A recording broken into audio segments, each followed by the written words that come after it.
saludo cordial, estimados alumnos. Vamos a aprovechar esta pizarrita del ciclo virtual Biofran para explicarte dos procesos muy interesantes, fisiológicos y aplicativos en la parte clínica médica, que son la meiosis y la midriasis. Para entender esto es necesario conocer primero la estructura del globo ocular, conocer la estructura involucrada que vendría a ser el iris y detallar la estructura histológica que funciona a nivel del iris. Todo esto lo vamos a realizar en el siguiente video. Observa claramente aquí, este es un globo ocular y de ello pues debes conocer por lo menos los compartimentos tanto anterior como posterior, o sea la cámara anterior y la cámara posterior. Ocupando un sexto anterior tienes a la córnea. Dirigiéndote hacia la cámara anterior, que está drenada por humor acuoso, vas a encontrar a estas dos prolongaciones de los cuerpos ciliares, que son prolongaciones musculares con tejido epitelial revestidas por epitelios pigmentarios tanto anterior como posterior. Son llamadas iris, como puedes ver acá. Ahora, el espacio que queda en ambos iris se le conoce como pupila. Recuerda tú que estás viendo una vista lateral del globo ocular. Por lo tanto, si observas en una vista frontal, tendrías que ver esto. En una vista frontal estarías viendo estas estructuras, o sea, de frente, ¿no?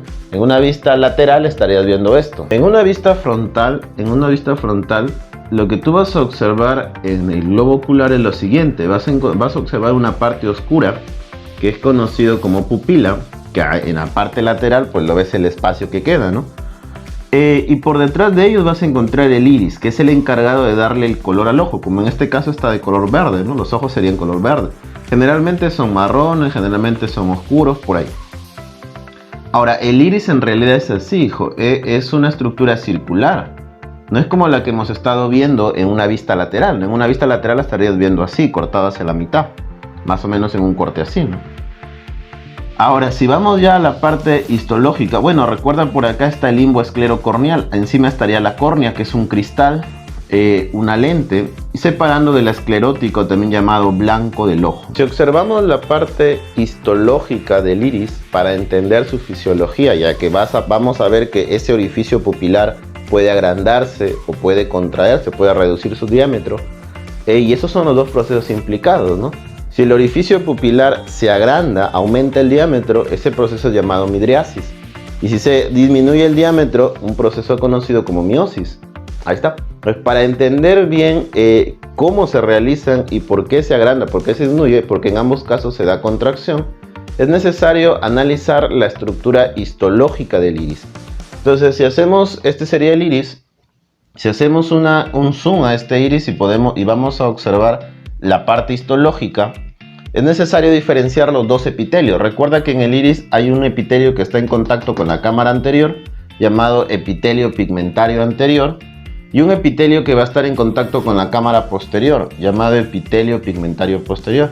Y entre ellos va a estar el estroma del iris. Y en ese estroma vas a encontrar un músculo, llamado el músculo esfínter o el músculo constrictor de la pupila.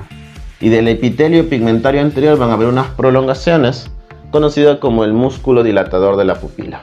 Ahora estamos observando la parte histológica del iris. Mira, hemos hecho un corte al iris. Y estás viendo esto que vendría a ser el epitelio pigmentario anterior formado por células nucleares, y hacia parte superior que estaría la cámara anterior con el humor acuoso.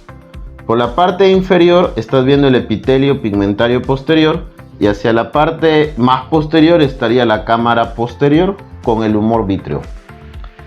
Entre el epitelio pigmentario, tanto anterior como posterior, vas a encontrar el estroma corneal, como puedes ver acá, ¿no? El estroma del iris, perdón. Este estroma va a contener musculatura lisa, y este músculo va a ser conocido como el músculo esfínter de la pupila, o también llamado músculo constrictor. Ahora, la variación acá es que este músculo, las fibras son circulares, como todo esfínter. Por ejemplo, los esfínteres esofágicos, el píloro, los esfínteres gástricos, ¿no? Entonces, esos esfínteres son circulares. Ahora, ¿qué pasa cuando este músculo se contrae?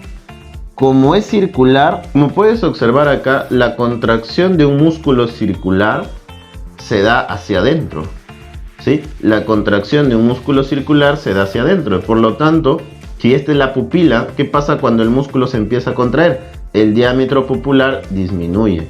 Este proceso es conocido como meiosis.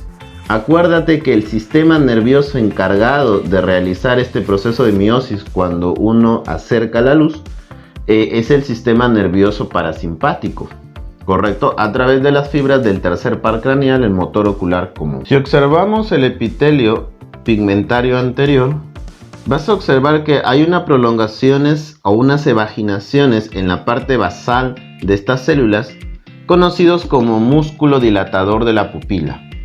Pues también el músculo, al igual que el músculo esfínter, el músculo constrictor, estas evaginaciones se van a contraer, mira. Pero la diferencia es que estas evaginaciones son bajo una disposición radial, a diferencia de la disposición circular del músculo esfínter de la pupila. Como son radiales, observa su contracción. Como son radiales estas fibras, al momento de contraerse, ellas se van a contraer pero hacia adentro. Por lo tanto, se van a contraer y van a permitir que el diámetro de la pupila crezca al reaccionar a la luz. Este proceso es conocido como midriasis y tiene que ver con el sistema nervioso simpático a través de los plexos del gran simpático, obviamente. Entonces, ahí tiene la gran explicación de por qué en ambos casos se contraen. El músculo se va a contraer, pero son dos músculos distintos los que van a permitir ya sea midriasis o ya sea miosis. Uno hace contracción hacia adentro y el otro hace contracción hacia afuera por el tipo de fibra. Una fibra es circular y la otra fibra es radial. Ahora, el sistema que activa esto pues es la vía vegetativa, tanto simpática como parasimpática.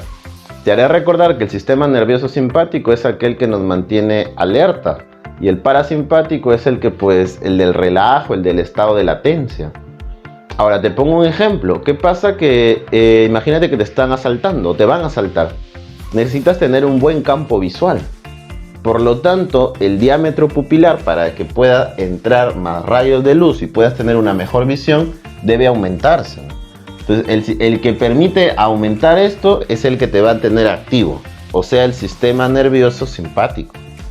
Todo lo contrario, si tú quieres dormir, quieres relajarte,